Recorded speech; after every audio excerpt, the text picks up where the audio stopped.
Hello everyone and welcome to Lucky Loaders 15, where I'll be giving you my day preview for Royal Ascot. Now before I give away my selections, quickly just want to reflect on day two, and I have to say it was an absolute bloodbath today. We had no winners, we had no places on the each way, very frustrating, but to be honest with you, I think punters would have struggled today. We only had one winning favourite, which was Love in the Prince of Wales, and away from that there were plenty of big price winners. So yeah, it wasn't easy today, but yeah, our selections didn't really fire. The only ones of note that did, I suppose, were Wordsworth, who finished a credible second. He could definitely still be a St Ledger candidate after a second place effort in the Queen's Vase. Lady Beaufort, she was actually weak in the market but still ran a nice race to finish in second, and Indie Angel won that, going down that golden highway. So that was a little bit frustrating there, but can't take anything away from her performance. She ran with credit, you know, but just wasn't ultimately good enough on the day. We had two non-runners with Lord North and Eve Lodge, so if you backed them you would have got your stake back. And then the other tips, well, the least said about them the better. Maydani blew up in the closing stages, so he was very disappointing. Also as well, Dusky Prince drifted like a barge. He came nowhere towards the rear of the field. Miss Mulligan ran okay, but just probably ultimately wasn't good enough on the day. She was in a good posse under Hayley Turner, but just didn't have the speed to keep up with her rivals, and finished in the midfield in the end. So yeah, a disappointing day on the whole. Let me know if you had any winners. I think it personally was a tricky day today, and I don't think it's going to get any easier tomorrow. We're due heavy rain in the night here in the south of England, and also as well you'll be getting rain at Ascot if you're in that vicinity. So the ground could change tomorrow, and I expect it to be on the easy side, and that's the way I'm going to be working with my tips. So all of this homework that I've done could be completely irrelevant if it does dry out quickly.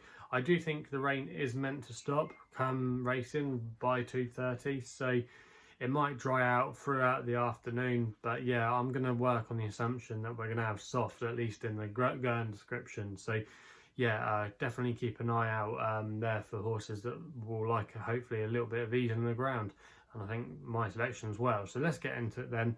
The first tip I'm going to be given runs in the first race to 2:30. It's the Norfolk Stakes, and I'm going here with a horse called Dante Project for Graham Lee and Brian Smart. Brian Smart can do very well with his juveniles, has had some smart ones down the years, and despite actually not having a winner in the last fortnight, he had a nice runner today in the Windsor Castle, making the frame. So it's good to see his yard maybe coming to the fore. But this horse, getting back to Project Dante, I was really taken by his win actually at York. Clearly was obviously aimed to win at that meeting because it was the Dante meeting, and obviously he's got Dante in his name. But the way he fought and battled out was really good. He showed a really willing attitude and a lot of speed, and the form from that York race couldn't have worked out better. The second, the third, the fourth and the fifth have all gone on to win since, so it looks like a strong form line, and I think he's got a good chance. He's by showcasing out of a dandy man mare whose progeny often like a little bit of cut in the ground, and it was on the slow side a little bit at York when he actually ran that race in quite a good time. So I do think he's got a good chance tomorrow. He's currently available at 8-1 with bookmakers. He's going to be an extra tip. 4 places as well on offer at that price with Paddy and Betfair. So I'm going to recommend a 0.5 each way selection, and he's got a good draw to work with tomorrow as well if they still continue to come towards the stand side, drawn and still 16. So yeah, a lot to like about the chances, I think, of Project Dante tomorrow, and that's why he's going to be my tip in the Norfolk. We then move on to my next best of the day, which runs in the Hampton Court Stakes. I'm going to recommend a 1 point each way here as my next best, and that is One Ruler for Will Buick and Charlie Appleby. You can currently back this horse at the time recording at 11-2 with SkyBet, who are offering 4 places. Now I think this horse tomorrow come post time could be vying for favouritism, because I think William Haggas will withdraw his horse. He said that he ultimately wants quick ground, and if the rain is forecast as we expect, well, I think he won't like the ground and he'll withdraw like he did at the Epsom meeting, and it could be frustrating there for his supporters. But yeah, I'm gonna say that he's not going to run, and this market could take a completely different shape. The one I'm scared of is the Roger Varian horse, who had form tied in with Kamari, and there's a couple of others in there that he's got some decent novice form with. But I think One Ruler tomorrow, I think his experience in soft conditions might hold him in good stead. He ran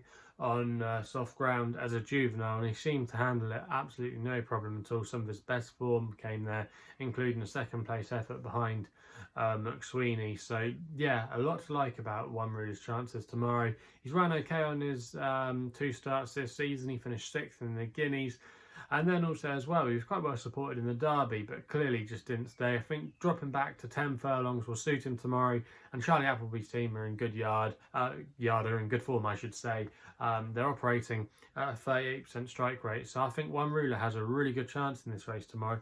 And if Merhef is taken out, I think One Ruler could go off a lot shorter price than his current price of 11 to 2. So that's why he is going to be my next best of the day in the Hampton Court Stakes. We then go to the Nap, which I said on another video in another podcast that I appeared on was going to be my Nap of the Royal Ascot meeting, and the ground should be okay if it does come up on the soft side in the Ribblesdale. It's the 340, and I'm going with Noon Star here for James Doyle and Sir Michael Stout. Now, you can currently back this horse at the time recording at 5 to 2. I'm going to recommend a 1-point win bet here. Now, this horse has arguably got the best piece of form in the race, with a second place effort behind Epsom Oaks winner Snowfalll, and also as well back in behind was Mystery Angel, who finished in 2nd place. So the form has obviously taken a big boost. Tiona did disappoint in the Oaks, but if you're taking that form line, it does look really strong. Now, I think it was a good decision by Sir Michael Stout not to run in the Oaks. He obviously likes to take time with his horses, but sometimes I think Epsom can just leave a scar on horses, especially if they never like the track or they just never take to the undulations. I think it can leave a scar, and I think it's a good move coming here. I think this is an interesting race, but one that doesn't have too much depth to it. I think Noon Star, she's got a lovely pedigree. She'll handle the conditions okay as well. I think she won on soft ground at Nottingham as a juvenile, so a lot to like about her chances of running a good race tomorrow. Not a bad draw to work from as well in stall 8. So yeah, I think Noon Star, I think she's going to be the one they've all got to beat tomorrow, and that's why she's going to be my Nap in the Ribblesdale. We then go to the Ascot Gold Cup, the 4:15, the feature race arguably of the entire week. And I'm going to take on Stradivarius here. Now, normally I'm one of his biggest fans. I'm normally always with him. I have been throughout his Ascot Gold Cups in the past. But I just wonder now if he's starting to feel the age. Now, he did win the Surrey Stakes in the end, and he showed that he still got it. But against a few more useful opponents, I don't know. He's obviously had a lot of opponents thrown at him in the past, and he's been able to brush them aside. And arguably, it was a career best effort when he won this race last year as he goes for his 4th consecutive Gold Cup. But he had a few hard efforts towards the end of last season, and I thought he looked a little bit rusty. Ocean Wind has let the form down since, so I'm not entirely convinced that his win a couple of months ago was really a repeat of that would be good enough to win. Obviously, they've got to go half a mile further, so that's why I'm going to take him on with Trueshan, who won't mind the ground. Stradivarius, obviously, we know he can handle the ground, but I think Subjectivist is an interesting runner, and some of the Irish could be. But I think Trueshan at 9 to 2 tomorrow, he's going to appreciate this rain that's meant to come. He's trained by Alan King. Holly Doyle will be back aboard in the saddle when this after this horse last year, you remember, won on Champions Day, absolutely romped home. And I think if he repeats that kind of performance, there could be a lot more to come. I thought it was a good reappearance effort at Chester as well when he finished in 2nd place behind Japan. Okay, Japan didn't run great in the Coronation Cup, but Japan's just a quirky horse these days. But to me, Trueshan, I think that was a little bit on the sharp side for him, and this real stamina test will play to his strengths. Like I said, he's got a good record on soft ground, so I think he's got a really good chance. He's 5 years old as well. Subjectivist, my only concern would be, has he had a little bit of a long break? He has gone well fresh in the past. He had a bit of a break when he won in Main Dam, but we've not seen him for a little while, and I'd just be concerned there. But I think the kit could set up quite nicely for Trueshan tomorrow. Holly Doyle as well, riding really well. And I think at 9 to 2, you can currently get that with Betfair, who are offering 4 places on this race. I'm going to recommend a 0.5 each way selection here. I think it's a good dirty, what you call a good dirty each way bet, and I think he'll finish in the first 4. And yeah, might be able to spoil the party and might deny Stradivarius some history. We then move on to the Britannia Stakes, which is always a really competitive handicap, but I'm going to go with one of the market principles here because I do think he's going to have a lot in his favour tomorrow, and that is Raadoburg for Jack Mitchell and Roger Varian. You can currently back this horse at the current time recording with Boyle Sports at 7-1. I'm going to recommend a 0.5 each way selection, and they're paying 6 places in this race. Now, this horse seems to love a bit of juice in the ground. He's won his last 2 starts at Thirsk and at Haydock, especially the last one was very impressive at Haydock, and both of them came with ease in the ground. So with that rain, like I said, coming in tonight into tomorrow morning, that's going to really suit him, and he's got a good draw as well. He's drawn high, drawn on the right place of the track. Obviously, we did see with the last couple of races that you can be effective on that far side, but I still would rather be high. That's just me. That's always been my preference normally for Ascot. I always find it when you get the runners low, it really hard. I think more times than not, you still want to be high. Probably 7 times out of 10, I would say. So that's why I'm going with Raadoburg here. He's off 99. He could be the proverbial group horse in a handicap, and I think arguably this could be Roger Varian's or one of his best chances of the week. And it's interesting that Jack Mitchell is aboard. So for me, Raadoburg, not a particularly original selection in this race, but I thought he had lots in his favour, and that's why he's going to be my tip in that race. We then go to the King George, the 5th handicap. Again, a very competitive race, but I'm going to take a chance here with Surrey Gold for Jason Watson and Huey Morrison.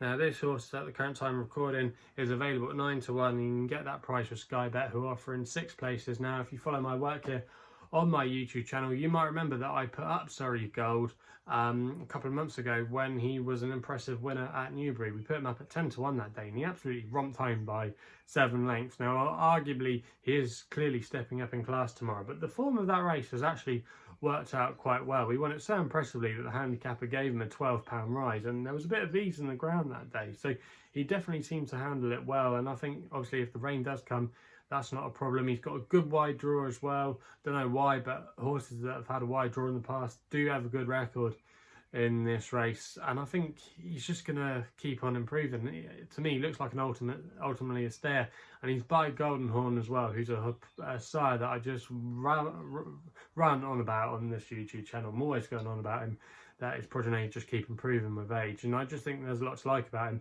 and there could be a bit more to come of his mark of 87, so that's why he's going to be my selection in the King George handicap. We then end with our final selection of the day, which runs in the last race. It's the 6:10. It's the Buckingham Palace Stakes, a handicap over 7 furlongs, and this is where my long shot of the day is going to be, and that's Dania for Dane O'Neill and Burrows. Now, you can currently back this horse at the current time recording at 10-1 with SkyBet, who are offering 7 places on this race. I'm going to recommend a 0.5 each way selection here. Now, this horse Dania has been running in some decent handicaps so far this season, finished a respectable 4th in the Lincoln over a mile, and then ran in the Spring Cut mile at Newbury and bumped into a horse called Nugget of Richard Hannon, who's quite well handicapped.